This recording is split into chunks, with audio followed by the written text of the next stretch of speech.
LiberalViewer presents. So, welcome to the January 28th edition of LiberalViewer Sunday Live Clip Roundup. Thanks for joining me. I've picked out the weekend's 13 best, most newsworthy clips for what should be a really educational, fair use media criticism and political analysis show for you all tonight. I have the two political comedy sources that I like to use when they're in season, both last night's Saturday Night Live, including Will Ferrell in the cold open as George W. Bush returns to remind us he wasn't such a great president, even though Donald Trump probably is a much worse president. And, of course, the big topic tonight is Donald Trump and his obstruction of justice, his attempt to fire the special counsel Robert Mueller back in June that was just reported in the New York Times and then by several other news sources this week. And what does that mean? And the upcoming interview that Robert Mueller is going to do with Donald Trump sometime in the next few weeks. There'll be a few other topics along the way, but that's the main topic. And then I also have a bonus Bernie Sanders clip at the end where Bernie Sanders talks about whether he's going to run for president in 2020. Some of you may know I voted for Bernie Sanders in the primaries in 2016, so I think there may be some other good candidates in 2020. There are going to be a bunch of them. It's not going to be just Bernie and Hillary. Hopefully it won't be Hillary at all, but anyway, that is a whole other topic. And then I will have something from Bill Maher's monologue, and actually a political comedy clip from last Friday's All In with Chris Hayes for the 4 political comedy clips to start the show, and then 9 real news clips, some news summaries and some news makers. And I guess I should... Oh, and as usual, if you want to follow along... Oh, I dropped my clip list. This is my 13 clips that you can... there's a link down to the clip list in the video description. There's also a link down there to my Patreon page. For the first time this week, there's a PayPal, paypal.me/liberalviewer. And of course, I appreciate the super chat contributions from live viewers from time to time. But now I'm going to get to the first political comedy clip, Will Ferrell as George W. Bush reminding us that he wasn't such a great president after all. And I have like 4 different parts of this spliced together. You can, of course, watch the whole video yourself at a link that's down in the video description. This is about 90 seconds of that cold open, ending with what I think was the best joke on Saturday Night Live last night over here. Like I was saying, I don't know if you've seen the news, but according to a new poll, my approval rating is at an all-time high. That's right. Donnie Q. Trump came in, and suddenly I'm looking pretty sweet by comparison. The point is, I'm suddenly popular AF. And a lot of people are saying, man, I wish George W. Bush was still our president right about now. So I just wanted to address my fellow Americans tonight and remind you guys that I was really bad.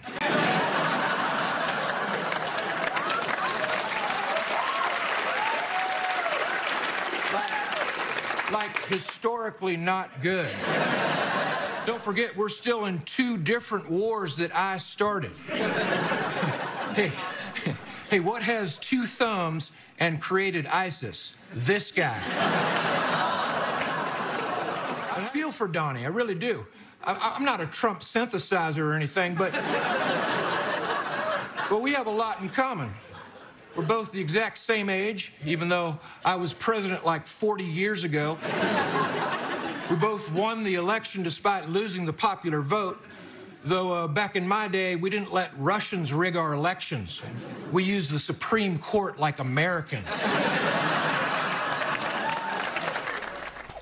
So that last joke there, that was the best joke on Saturday Night Live, that, you know, we didn't use the Russians to rig our elections. We used the Supreme Court like Americans. And actually, that whole skit was pretty funny. The cold open, especially compared to almost all the other things Will Ferrell was in last night that I didn't particularly care for, just my opinion. I'm going to have a couple jokes from the Weekend Update, Colin, Jost, and Michael Che, co-head writers, though I think they're like 2 out of 4 or 5 head writers on Saturday Night Live. But before I get to that, I have a couple other clips. First, a Bill Maher monologue clip that leads into this All In with Chris Hayes clip I was talking about. But first, Bill Maher's back for his second show of 2018 after being gone since last November. He's doing his best to be relevant. I don't know. I'm starting to have my doubts about Bill Maher, but he did have some jokes that were pretty funny about the Mueller firing, which is the big topic, or the attempted Mueller firing back in June. And he even brought out the fact about the unreturned golf club membership fees that didn't really come out on any of the news summaries I'm going to show you in a few minutes. But first, here's the first 2 minutes and 20 seconds of Bill Maher's monologue from last Friday night over here. You're happy because this Russia scandal is really heating up. Have you seen this? Came out yesterday. This is pretty big shit. Trump ordered the special counsel investigating Robert Mueller fired last June, just a couple of weeks after Mueller started his job, and he only backed off after the White House counsel, Don McGahn, said to him, "You know this isn't a TV show, right?"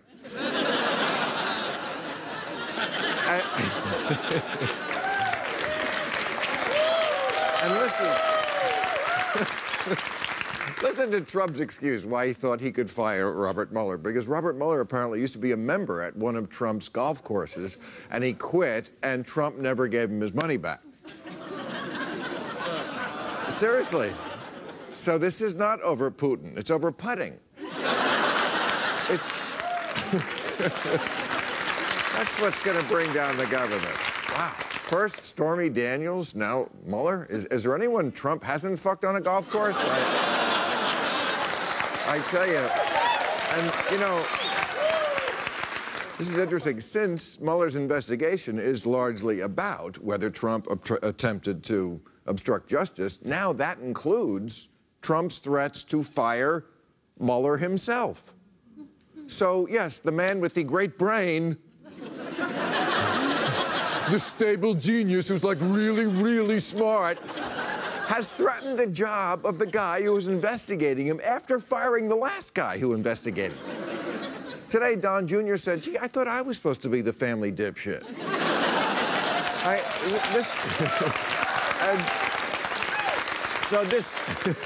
This happened last night. The story breaks during Sean Hannity's show. Hannity, of course, since it's bad for Trump, instinctively denies it. A few minutes later, they actually report, no, it's confirmed. So Hannity throws right away to a high-speed chase. And after the car crashes, the suspect gets out, and he's white. Oh, damn, Sean. Some days you just can't win, huh, buddy? So that was kind of a funny dig at Sean Hannity at the end, although the thing is, and there were some other good jokes. I don't know, do you like the, it was Putin, not Putin, or that whole golf joke, but the golf fees, like I said, was an actual fact that showed up in the Bill Maher monologue that I had read about, but I don't think shows up in any of the Big Five corporate outlet news summaries, or I think I'm going to show you 3 of the 5 have news summaries. Well, Fox News sort of has one.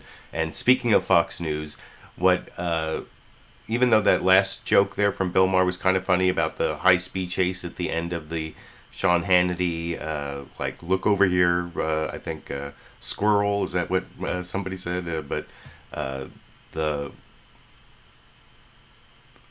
none of it can compare to actually watching the clips. And I think the best job of putting the Sean Hannity clips together I saw, along with a couple other Fox News clips, that in a way this All In with Chris Hayes clip kind of reminds me of some Fox News bias videos I used to make. But this is, the political comedy cannot really rise to the level of what happened on Fox News when, well, you'll see Chris Hayes explains it all in this 2-minute, 24-second clip from MSNBC's All In with Chris Hayes last Friday over here. It has been a remarkable 24 hours over at Trump TV. Last night, New York Times broke the news that in June, President Trump ordered his White House counsel, Don McGahn, to fire special counsel Robert Mueller, but then backed down after McGahn refused and threatened to quit. Because the story broke shortly before his show, the president's chief propagandist had to scramble to figure out how to cover it, which led to a hilarious reversal in less than an hour. First, Sean Hannity dismissed the story, but then, after finding out his network had itself confirmed parts of it, Hannity changed course, saying, okay, the story may be true, but so what? It doesn't matter. We'll deal with it later, before abruptly throwing to a car crash from the day before? At this hour, the New York Times is trying to distract you. They have a story that Trump wanted Mueller fired sometime last June, and our sources, and I've checked in with many of them, they're not confirming that tonight. And the president's attorney dismissed the story and says, no, no comment, we're not going there. And how many times has the New York Times and others gotten it wrong? All right, so we have sources tonight just confirming to Ed Henry that, yeah, maybe Donald Trump wanted to fire the special counsel for conflict. Does he not have the right to raise those questions? You know, we'll deal with this tomorrow night. We have a shocking video of the day to bring you, by the way. This footage comes to us from Arizona. So that was last night. Then this morning, the host of the president's other favorite cable news show pointed to the president calling the story fake news and then told their viewers they shouldn't care about it. I love that. There's a big story that apparently the president of the United States last June wanted to fire Robert Mueller. The president says it's fake news. That happened last June. Do you know, it's something we have to tell you about because it is a headline in the New York Times. What do you think about that? Do you even care? Something you probably do care about is immigration. He said, you didn't learn anything new. Yeah, he says it's fake news, so let's move on to talk about something that you all care about. That's the wall, and that's keeping America safe. Let's get back to that wall. A couple hours after that, Trump TV went ahead and just proceeded to walk back its own reporting. I'm told that the president never told McGahn to fire Mueller, and McGahn never threatened to quit over it. So, I mean, there is, you know, obviously some competing stories here. Joining me now from a Breitbart. Some competing stories, and that's as fair and balanced as it's getting over on Trump TV, as they're calling Fox News on MSNBC a lot of the time. And I think I've said many times with Fox News clips I've shown in the last year since, or even longer than that, since Trump became the nominee, that if it was written by someone on the Trump campaign or was written by someone in the Trump administration, could you tell the difference between that story and the Fox News story? A lot of times the answer is no, and I think that was a great example from All In with Chris Hayes, and a pretty comical one of the contortions that are going on over on Trump TV to twist this story so that somehow Trump's version of events seem to have some ring of truth to them, but not out here in the real world, I don't think, although you can let me know what you think down in the comment section. I will, like I said, have a Fox News Sunday clip a little later where Chris Wallace, the supposedly straight news anchor of the straight news program Fox News Sunday, also talks about these competing narratives and gives the, you know, the biased FBI story that's been getting a lot of play on Fox News, although I'll spend a little time on that in the clips, but not too much. But before I get to the real news clips, I have one more political comedy clip. This is not, though I guess that last one was a news clip that was just comedic in the Fox News bias. But this next clip is from Saturday Night Live, and it's Weekend Update. I think these jokes are about comparable to the Bill Maher jokes in the monologue, and they actually both focused in on this. He, like, is being investigated for obstructing justice for firing a guy, and then tries to fire the guy who's investigating him for obstructing justice, which you'll see Colin Jost talk about in this clip. President Trump reportedly ordered the firing of Robert Mueller last June, but backed down when the White House counsel threatened to resign. So he tried to obstruct justice in an obstruction of justice investigation. It's like getting pulled over for drunk driving and then challenging the cop to a keg stand. My concern at this point is that Trump tries to obstruct justice so often and so publicly that it doesn't even register as a crime anymore. I mean, no one's still trying to convict the Hamburglar for stealing hamburgers, because at this point, that's just what he does. Also, like the Hamburglar, Trump is basically a Hamburglar. Trump's lawyer, Ty Cobb, had to tell the president the investigation was almost over just to calm him down. What do you mean, calm him down? You shouldn't have to do that to a president. That's what you do to a dog during a fireworks display.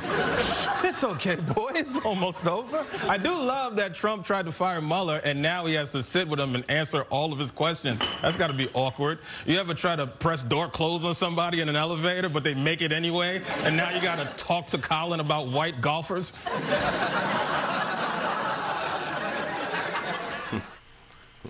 I don't know, they often have those like weird jokes going back and forth where they pretend to have some sort of enmity, but I think it's just joke enmity.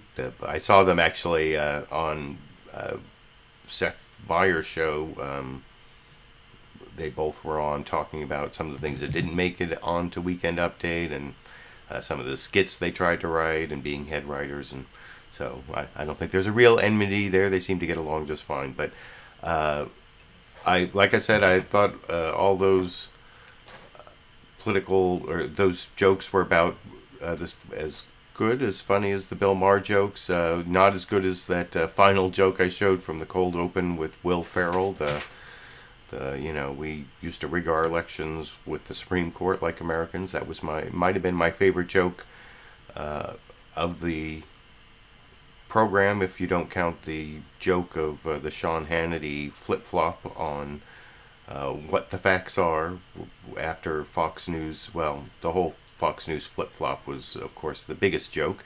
And then on CNN State of the Union, this is the first of the real news clips, the news summary. You'll see Jake Tapper kind of starts off with a joke. I thought, oh, well, you know, it's this week Donald Trump's going to give the State of the Union speech, and you'll see they mention that in all these news summaries. So I thought, oh, maybe the State of the Union this week, since Jake Tapper always says the State of the Union this week is something, maybe this week it's going to be the State of the Union, because that's coming up this week. But no, he kind of makes a joke, and then I think there's a real feud going on between CNN and Donald Trump, and Jake Tapper maybe specifically, because you'll see Jake Tapper really tries to get in some bad facts on Donald Trump right at the beginning of the State of the Union program, right before the brief news summary that will begin my set of 3 news summaries over here. Tapper in Washington, where the state of our union is stormy. That's a reference to the tenor in town, not to the porn star by the same name, whom, according to the Wall Street Journal, was paid $130,000 by Trump's lawyer for her silence. With all eyes now turning to the president's State of the Union address to see whether the president will try to alleviate tensions with Democrats in Congress. According to a senior administration official, the president's speech has been in the works for many weeks.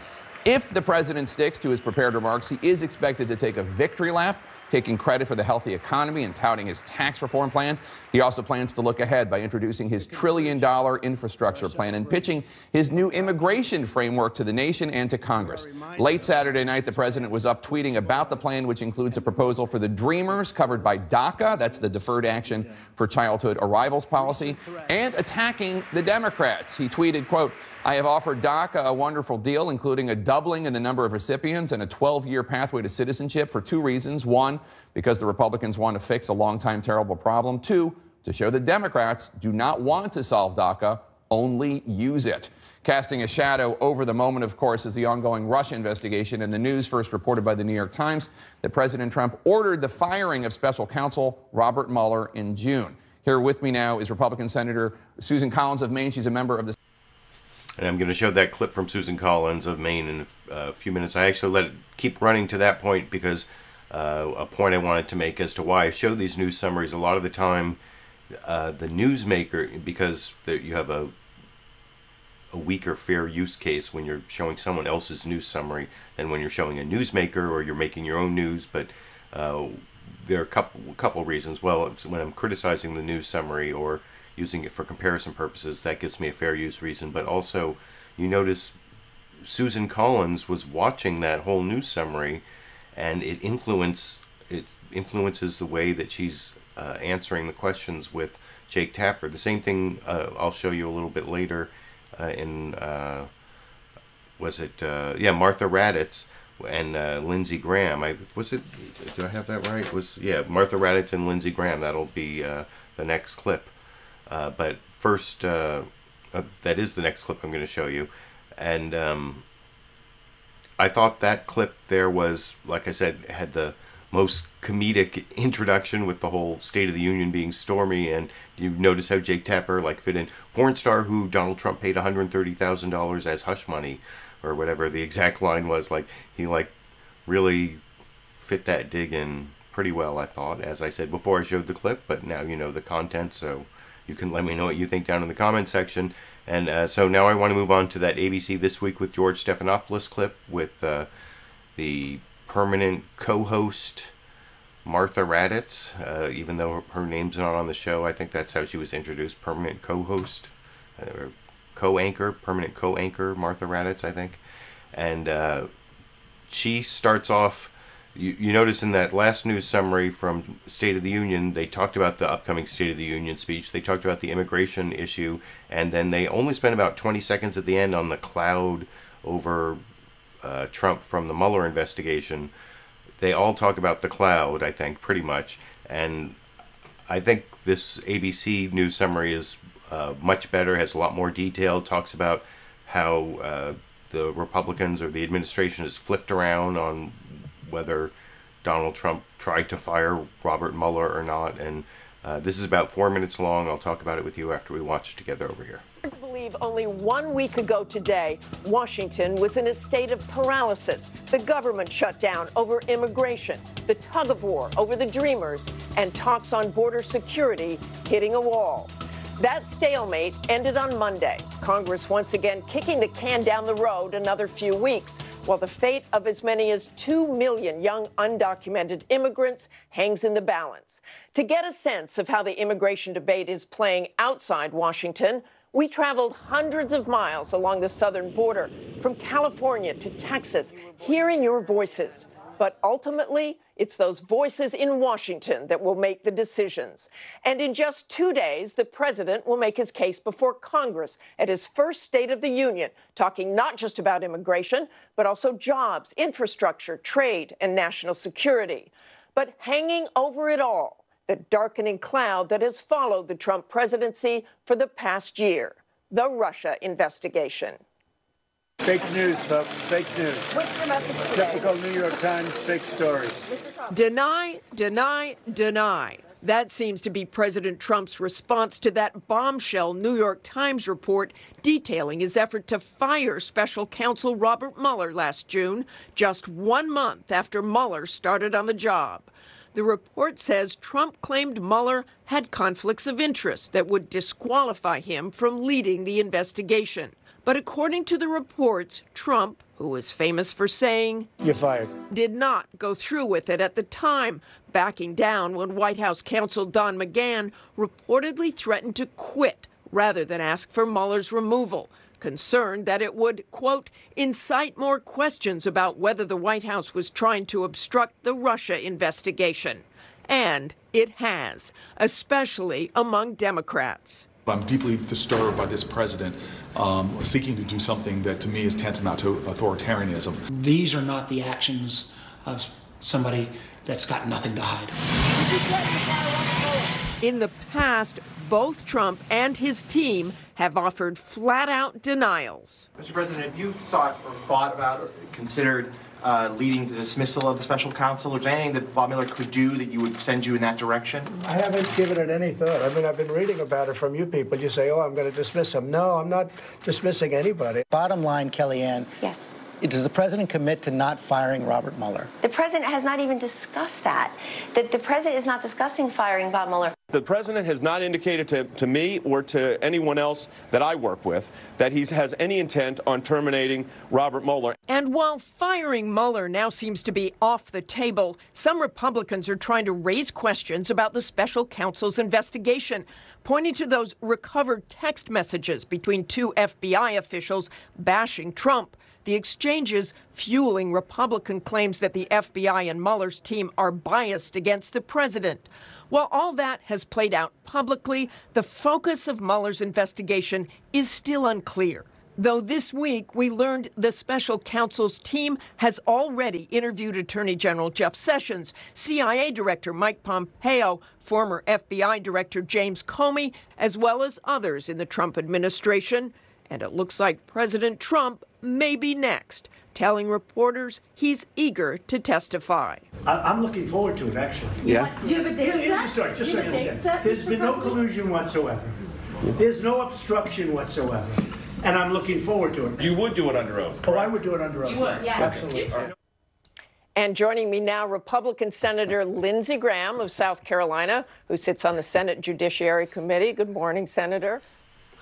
And you can see he's actually laughing there because he just watched that news summary. As I was saying before, the newsmakers watched the news summaries, and he's laughing at the end there. And in a clip, I didn't take the clip where he explained he was laughing because he thinks it's crazy for him. He needs to talk to his lawyers and decide whether he should go and talk to the special counsel. He shouldn't be so cavalier about, and so gung-ho about going and testifying under oath without checking with his lawyers first. But I don't know. I think that's a definitely good legal advice, but I don't know if it's good political advice, because he pretty much has to testify, and legally he may be required to testify as well, but I guess they're trying to work out the best deal for him that they can as to how he's going to testify. So, like I said, I thought the ABC story was the best. It was actually kind of balanced. It had a little bit on the Republican version of events, where it's the FBI that is the text messages, and started off with some coverage of the State of the Union and the DACA deal, immigration, which I'm not really going to talk about that much because I talked about it last week, and I think during the next few weeks I'll have a chance to come back to it. There haven't been that many new developments. The Trump administration is still sticking to those 4 pillars that I talked about last week, so you pretty much got the main information you need already, and we'll talk about it again in the next couple weeks. But the next news summary I think is a little more biased against Donald Trump. Not quite as bad as that dig from Jake Tapper at the beginning of the CNN State of the Union news summary, but not as good as the ABC news summary you just saw. This is Chuck Todd on NBC's Meet the Press. The two things that I think there might be a little better about the NBC Meet the Press news summary you're about to see is, first, they actually raised the question as to why is this story about something that happened last June coming out now, and there are a couple reasons that might be true that they raised that are important to think about. And then it's a little bit different from the ABC report that showed sort of the switch among, or the change in story of Trump administration officials. NBC's Meet the Press focuses, I think, more on other Republicans. But anyway, I'll talk about it with you after we watch together over here. If we're a normal presidency with a State of the Union message coming up in 2 days, we'd likely be focusing on how the president plans to sell his agenda to the public in a critical midterm election year. But this has not been a normal presidency, and so it was almost predictable that the president's trip to Davos was going to be overshadowed by the story that President Trump tried to fire special counsel Robert Mueller last June, only to be stopped by White House counsel Don McGahn. Also predictable was President Trump's response that it was all just fake news. What's not so predictable is what happens next. The attempted firing has prompted many questions. Who leaked the story about President Trump's intentions and why? Why was it so easy for news organizations to quickly match the Times scoop unless someone wanted this story out? And was it a sign that President Trump is again considering the dismissal of Mueller?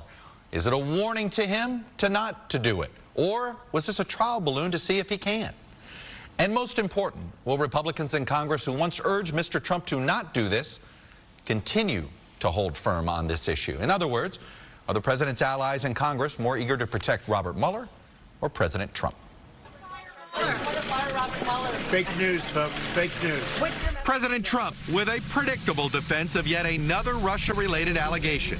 Mr. Trump reportedly backed down only when White House counsel Don McGahn threatened to quit, saying the move would be catastrophic. Senate Democrats are pushing Republican leaders to include legislation protecting Mueller in budget negotiations. This president has continued to say there's no there there.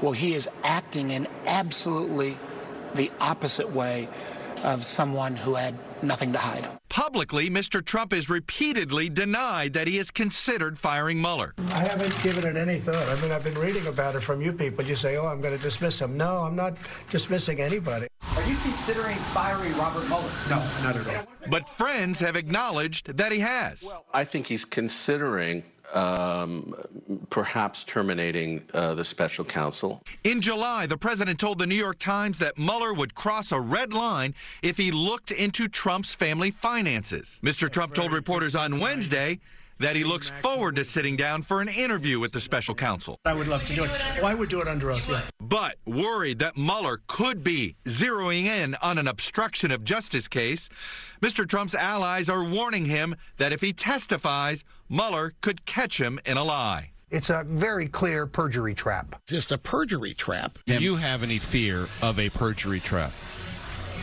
No, but I think it would be foolish to, not proceed without considering that possibility. And ahead of the president's potential testimony, Mr. Trump's defenders on Capitol Hill and in the media have stepped up a months-long campaign to discredit the FBI and the Department of Justice. It is abundantly clear that the entire Mueller investigation is a lie built on a foundation of corruption. It's actually the FBI that's colluded with the DNC. It's been a huge week of revelations about corruptions at the highest levels of the FBI and the DOJ. Last summer, Republican leaders warned that if the president threatened Bob Mueller's job, they would move to protect Mueller. That would be a major mistake. There will be holy hell to pay. I have a lot of confidence in Bob Mueller. Fast forward 6 months, and Republicans have greeted these new reports with relative silence. I'm here for a hearing on copyright, and I don't have anything to comment on any other issues like that. There are about 500,000 people obsessing over these investigations, and I'm not one of them. Joining me now is the House.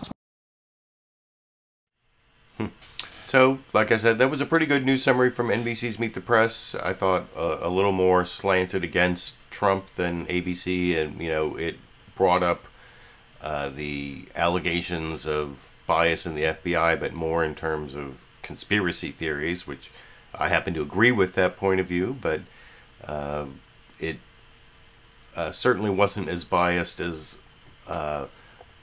Fox News has been. And even, like I said, Fox News Sunday, in the introduction to Fox News Sunday, which I'm not going to show you, like the very first couple minutes where they talk about what's going to be on the show, you didn't even get to hear about firing Robert Mueller unless you could read the small print underneath Donald Trump when a reporter was asking a question you couldn't hear.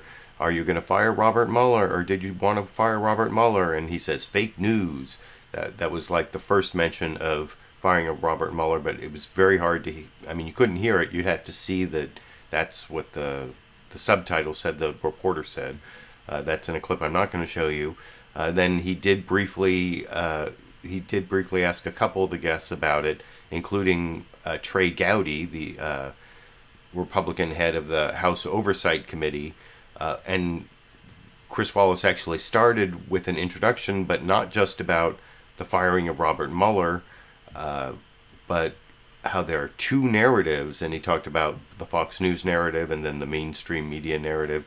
And you notice the question he asks Trey Gowdy about the possible firing of Robert Mueller. He said, the story's coming out that Donald Trump may have tried to fire Robert Mueller last June. Do you still have confidence in Robert Mueller? It should be, do you still have confidence in Donald Trump? But that's not the question. And this is about 3.5 minutes, which I'll watch with you over here. There have been two competing narratives in the Russia probe this week. First, that President Trump is getting closer to an interview with special counsel Robert Mueller amid reports he wanted to fire Mueller last summer. And second, that the FBI has been biased all along for Hillary Clinton and against Donald Trump. Joining me now from Greenville, South Carolina, Congressman Trey Gowdy, House Oversight Chair and a member of the House Intelligence Committee. Congressman, we'll get to your concerns about the FBI and the Department of Justice in a moment, but let me begin first with this. Do you still trust After all you've heard, do you still trust Special Counsel Robert Mueller to conduct a fair and unbiased investigation? 100%, particularly if he's given the time, the resources, and the independence to do his job. Chris, he didn't apply for the job. He's where he is because we have an attorney general who had to recuse himself. So Mueller didn't raise his hand and say, hey, pick me. We as a country asked him to do this. And by the way, he's got there are two components to his jurisdiction. There is a criminal component, but there's also a counterintelligence component that no one ever talks about because it's not sexy and interesting. But he's also going to tell us definitively what Russia tried to do in 2016. So the last time you and I were together, I told my Republican colleagues, leave him the hell alone, and that's still my advice. President Trump said this week that he wants to sit down with Mueller and conduct an interview. Here's the president. Are you going to talk to Mueller? I'm looking forward to it, actually. Do you have a date set? I don't know. No, I guess they're talking about 2 or 3 weeks, but I would love to do it. Would you do it? But, you know, again, I have to say, subject to my lawyers and all of that, but I would love to do it. As a practical matter, does the president have any choice? Doesn't he really, in effect, have to sit down with the special counsel for an interview? And let me ask you this as a former federal prosecutor. When he does that interview, how dangerous is that legally for the president?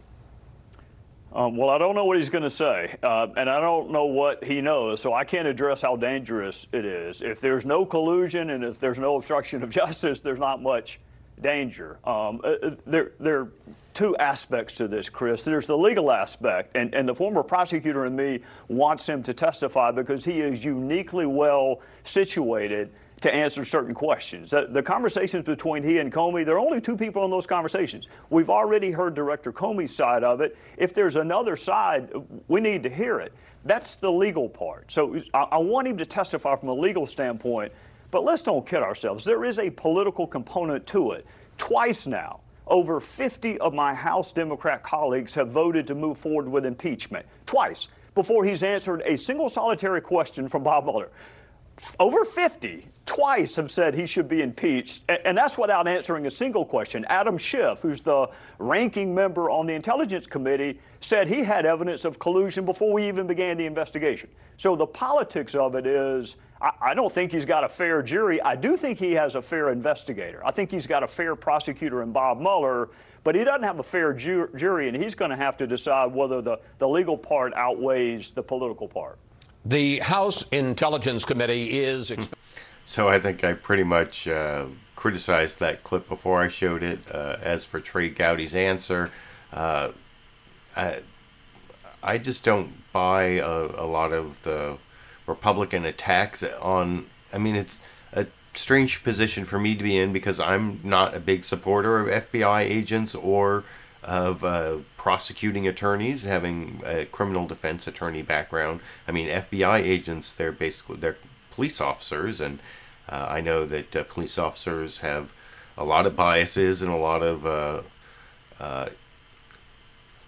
instances and situations in which they will spin the truth to be as charitable as possible. I mean, there's a lot of test-lying that goes on amongst police officers and FBI agents. They're sort of like, in some ways, to get to the FBI, they're kind of like the cream of the crop, but that might mean that they're, not corrupt, but it might just mean that they're good at not getting caught at being corrupt.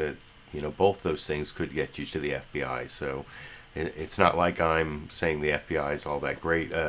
I saw in the live comments, I've gotten a couple super chat contributions. The second one here from, I think it's Mihapia1.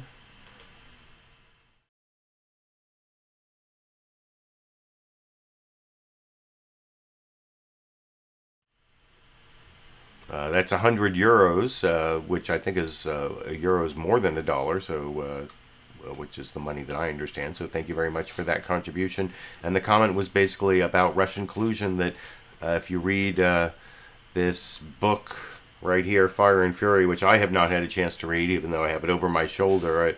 I have like 3 books above my shoulder, or 3 books behind me here that I have not had a chance to read yet. I'm still working on Ta-Nehisi Coates' 8 years we were in power, or is that the, I can never remember the name, but I'm almost done with that one, and I'm also still kind of finishing up the Antifa book, and there's this great book, right here, about from one of the founders of Black Lives Matter I want to read, and I still haven't read Chokehold, so there are a ton of books behind me I have not read, and unfortunately Fire and Fury, but I don't know, is it still topical? It's almost like fading from the news, but I appreciate that comment. Before I get back to the news clips, I had a question about the upcoming State of the Union address.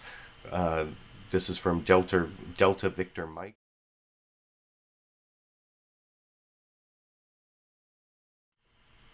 What I thought about boycotting the State of the Union. I mean, I totally support those people who are boycotting it, although I actually like the people who are going and, you know, making some sort of display that, you know, they're women wearing black, or I don't know, maybe a whole bunch of Democrats should, like, every time he says something that's a lie, because, you know, it is Donald Trump, right, they should, like, stand up and say, "You lie," like they did to, like that Joe Wilson guy did to Barack Obama, when Barack Obama, like, always had the greatest decorum as president. I mean, I think Fox News, the worst, they got him for, like, putting the, like, brown mustard on his, or wearing a tan suit and putting mustard on his hot dog, or maybe use Grey Poupon or so. I can't remember what those were, like the loss of decorum in the presidency in the Obama administration, and they called him a liar. So maybe they should do that at the State of the Union. Anyway, I appreciate those contributions, and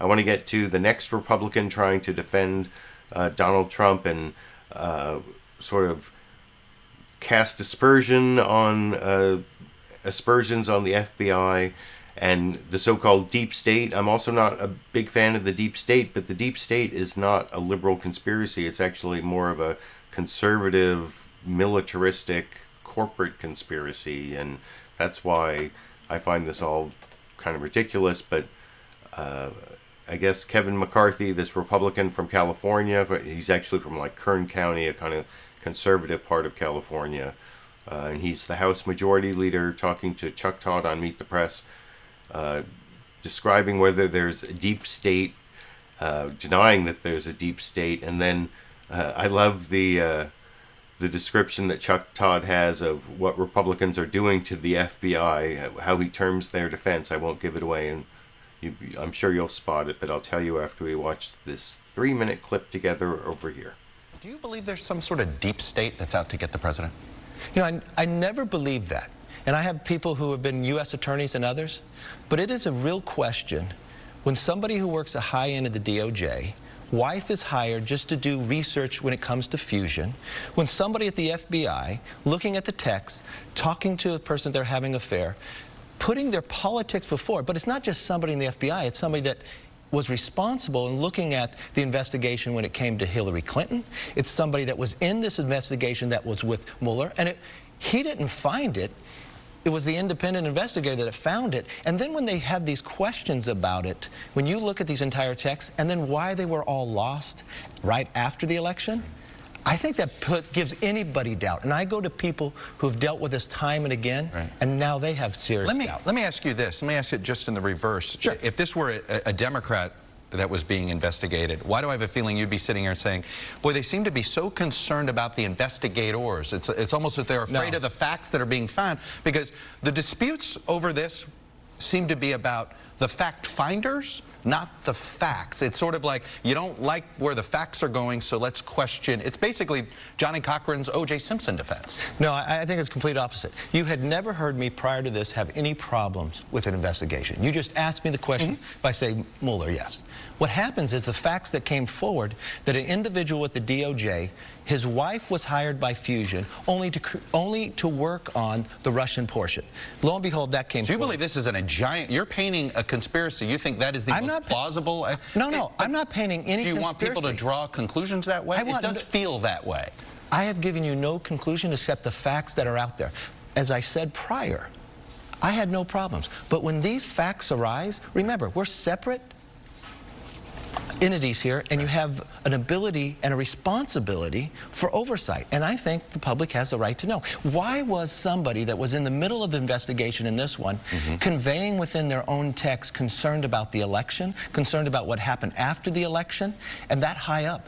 I think that is a problem. We should at least look at it. Right, and there is an investigation. It's called the Inspector General. Why is that not enough for you right now? Let the Inspector General do their job at DOJ. It seems as if you guys want to supersede that investigation. We weren't the one that started this. You have different investigations going on, and they all have their own part of going forward.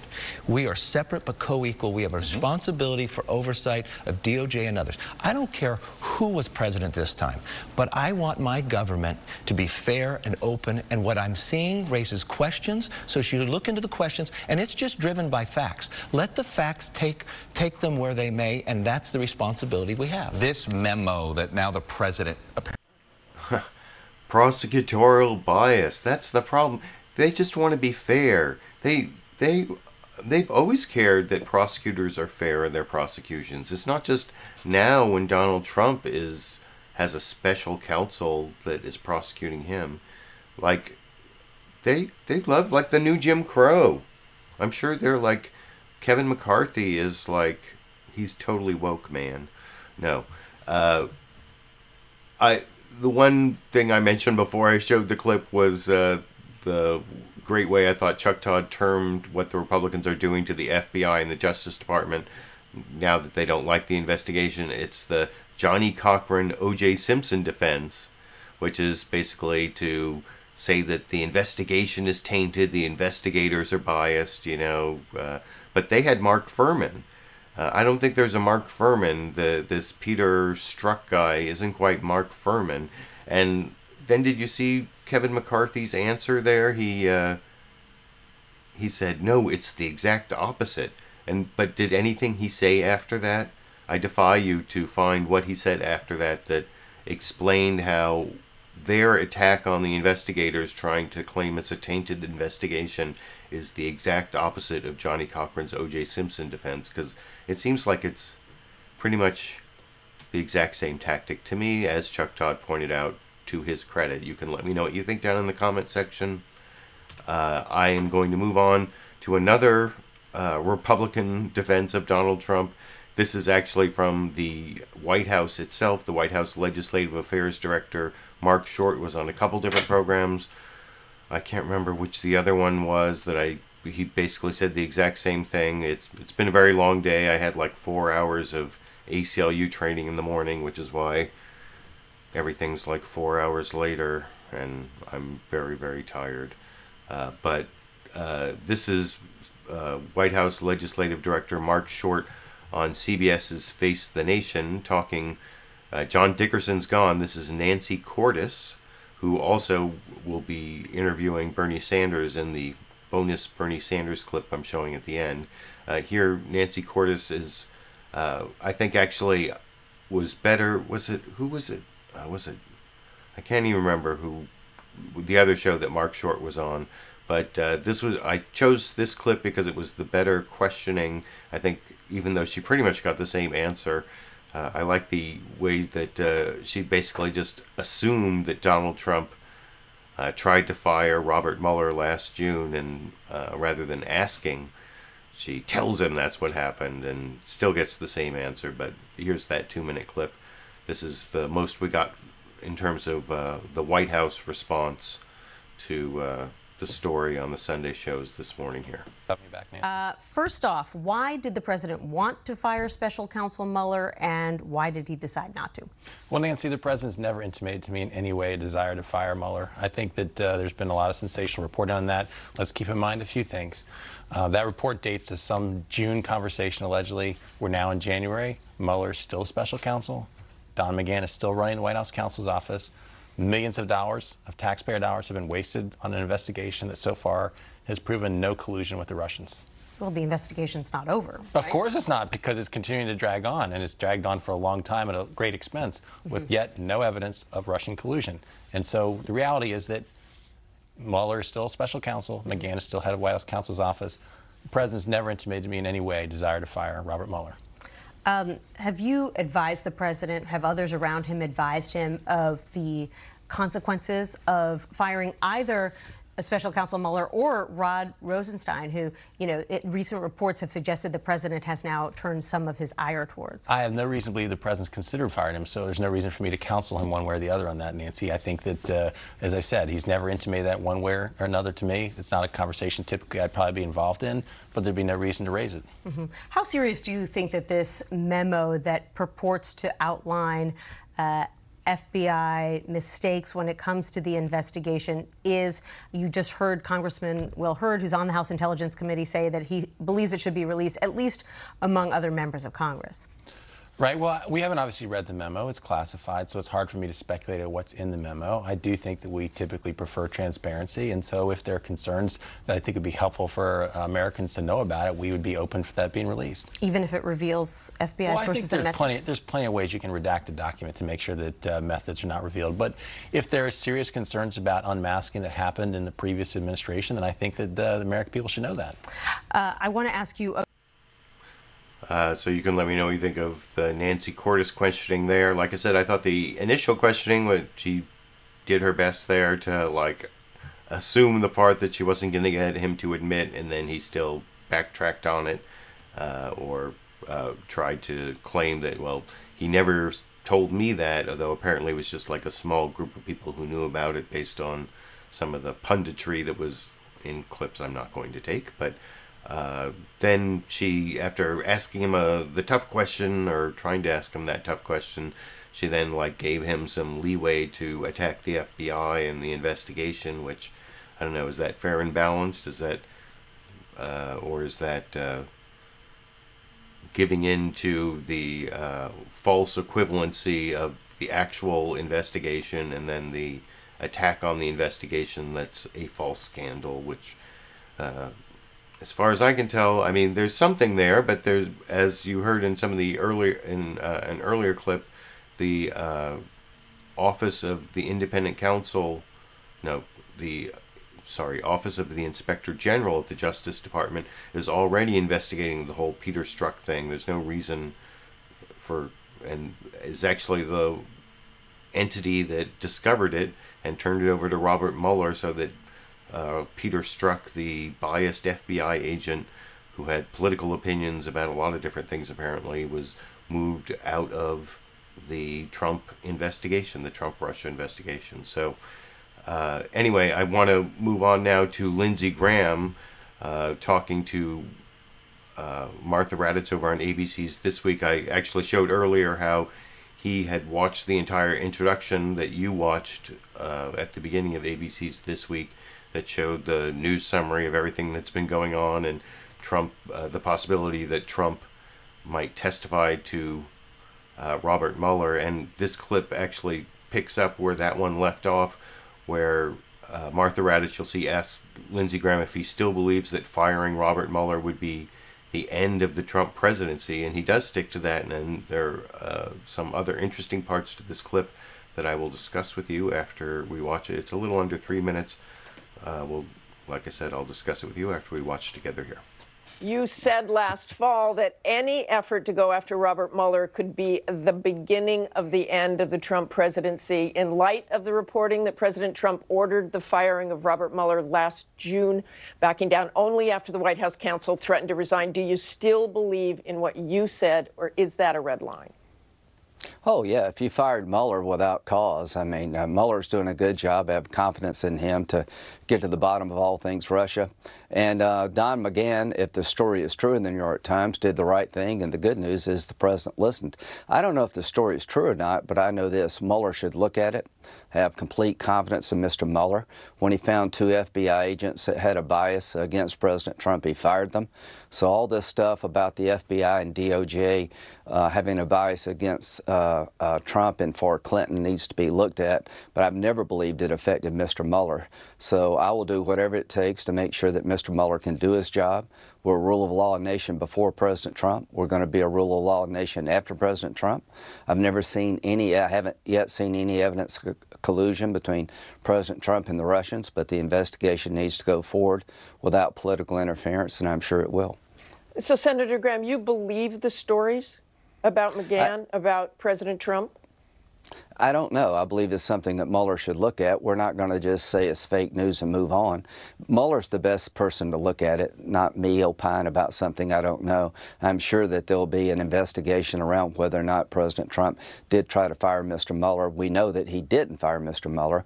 We know that if he tried to, it'd be the end of his presidency. So at the end of the day, let Mr. Mueller do his job and see if we can fix a broken immigration system. I also want to go to one other statement and let you opine a little more. You also said last October to Politico, I don't think anybody in their right mind in the White House would think about replacing Mr. Mueller. Again, anybody in their right mind? So what does that say about President Trump if, in fact, this is true? I think every president wants to get rid of critics. I mean, I remember the Ken Starr investigation, and Bill Clinton came out and said this guy spent millions of dollars and nothing to show for it. So the president is frustrated. He's told me 1,000 times and everybody else, I didn't collude with no Russians. Well, we'll find out whether that's true or not. I have seen no evidence of collusion, so the president's frustrated, no doubt about that, but he did not fire Mr. Mueller. If the report is true, Mr. McGahn did the right thing, and to the president's credit, he listened. But this is something for Mueller to look at, and I'm sure he will. Okay, to the president's credit, he listened, you say. You heard earlier the president himself saying.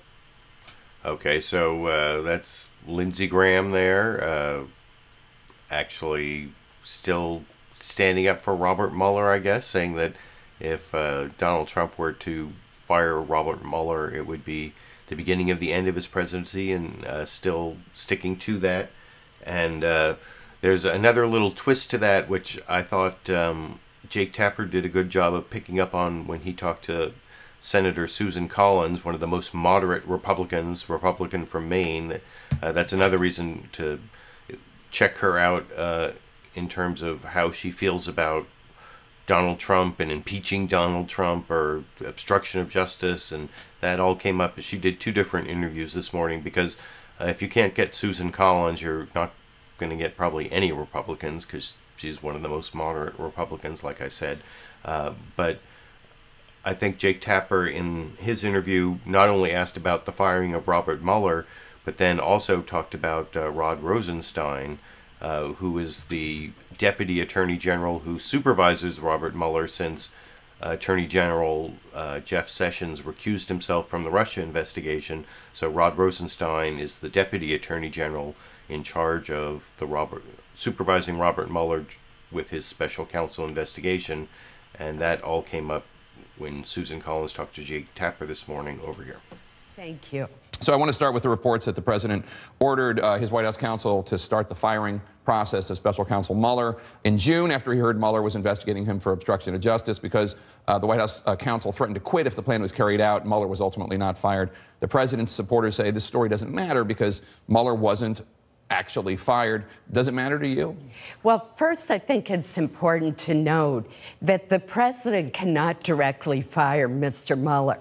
The only person who can fire Mr. Mueller is the Deputy Attorney General, Rod Rosenstein. He's the person who appointed Mr. Mueller. And last year at a hearing, I questioned him at length on this issue, and he was adamant that he would never give in to any White House pressure to remove Mr. Mueller. I think what happened here is the president had a bad idea. He talked with his counsel, who explained to an angry and frustrated president why it was a bad idea. And that was 7 months ago, and the White House counsel is still on the job, and Mr. Mueller is still aggressively investigating, and that's as it should be. Sources tell CNN that the president has been talking about firing Deputy Attorney General Rod Rosenstein because of this frustration. Well, if that's true, that obviously would be a terrible mistake.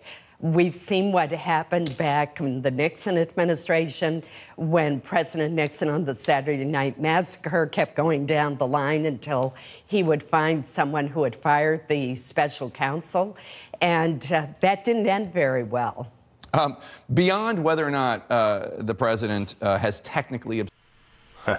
So there you have it from Susan Collins, that at least some Republican is willing to make the comparison to Nixon if there's a firing not only of Robert Mueller, but also the important Deputy Attorney General Rod Rosenstein, who is actually a Republican as far as I know, but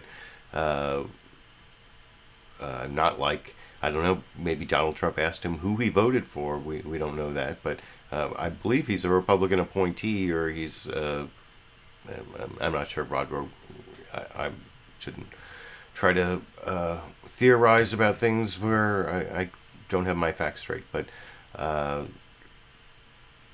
it is important that he is not fired, and I think the person below him that Donald Trump would bring up is a woman named Rachel Brand. I'm pretty sure I have that right, who apparently might be more compliant or Donald Trump thinks might be more compliant than Rod Rosenstein, who's promised, as Susan Collins said, not to fire Robert Mueller without cause, or to quit instead, and that would be a Nixonian Saturday Night Massacre type crisis, and might bring some Republicans like Susan Collins onto the side of impeachment or whatever.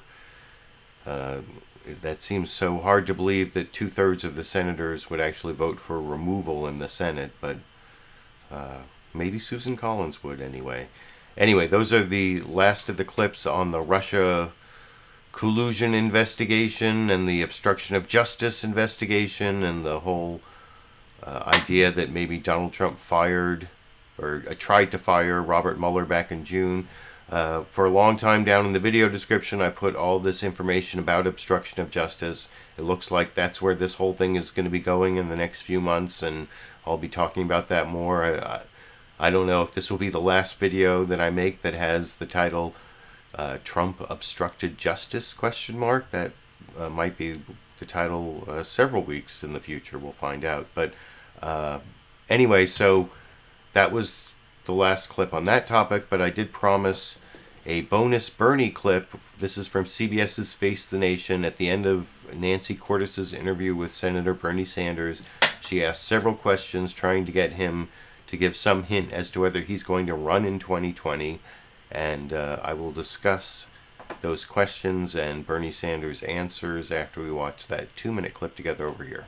Senator, you met last weekend with all of your top advisors, and one of the main things that you discussed was a possible repeat bid for president in 2020. So is there any big news you'd like to break here on Face the Nation? I'm sorry, there is no big news. You know, I talked to my co-workers, political advisors, every other week, every week. We do it by telephone. Occasionally, we get together. So I'm afraid to say it was not a big deal. But it sounds like it's something of a big deal. Your own son, Levi, tweeted, "Bernard is seriously contemplating a run in 2020, and I don't mean a jog." Well, I love my son very much, but he is not aware of all of the things we're doing. Really, right now, what our focus is on 2018, is to doing everything that we can to see that the Democrats regain control of the Senate and the House, and some governance chairs as well. If you were to run again, what would you do differently? I don't want to speculate about 2020. You know, Nancy, the American people are deeply concerned about the decline of the American middle class. We're the only major country on earth not to guarantee health care to all people. Everything being equal, our kids are going to have a lower standard of living than we do. We need to make public colleges and universities tuition free. What we need to do as a nation, whether I run or no matter who runs, is revitalize American democracy and create a government that actually works for working people and not just for billionaire campaign contributors. So there are enormous problems facing this country. Whoever runs for president has got to focus on the needs of workers, be prepared to stand up to the 1%, and create an economy that in the wealthiest nation in the history of the world addresses the issues of poverty and healthcare and education. Well, we'll stay tuned for your decision. Senator Bernie Sanders of Vermont, thank you so much for joining us this morning. Thank you. So there you have it. Does that sound like Bernie Sanders is going to run, or I don't know. It's going to be kind of a crowded field. I certainly haven't decided who I think is the best candidate, or who I would support. But like I said, that's the final clip. For those of you looking for a bonus Sandy clip, Sandy did not come it's so late that Sandy could not get out of bed. I did, however, take a still photo of Sandy before the show. You can see just too tired to get out of her bed. It was after 11 o'clock. So, oh, I think I just heard Sandy shaking. Maybe she's like coming around to, yep. I don't know, can you hear that?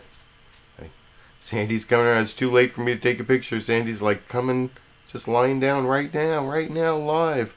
I don't know if, but, so yeah, Sandy's right over there. Maybe if I upgrade my hardware this year, I will get like a live Sandy cam where I can just like press a button and you can see Sandy. But Sandy's right there, actually. I can't believe Sandy got up for the very end of the show. I don't know. But I appreciate all of you who got up for the show, the live viewers, my recorded viewers. I appreciate those of you who give me a thumbs up down there, who give me supportive comments, who support the show, of course, through the Super Chat contributions, through the new paypal.me/LiberalViewer direct PayPal contribution link, which I put down there. It's been a tough year for YouTube ad revenue. Like I've gotten a whole bunch of these stickers I'm going to start giving out, and I've got some constitutions. If you look on my Patreon page, that's for people who give $5 a month and $10 a month. Those will start going out for the first people who this in the beginning of February, which is only a few days away. So look for that. I will be back at an earlier time. I don't think I have any commitments on Sundays for the foreseeable future. The last 2 Sundays have been really brutal. I appreciate your forbearance, and I guess until next week, or until some other reason for uploading a video, maybe State of the Union coverage. I guess it depends on how newsworthy it is, but until that, or until next Sunday, I guess I'll be seeing all of you around the internet. You show up right at the end, Sandy. What was that all about? What a silly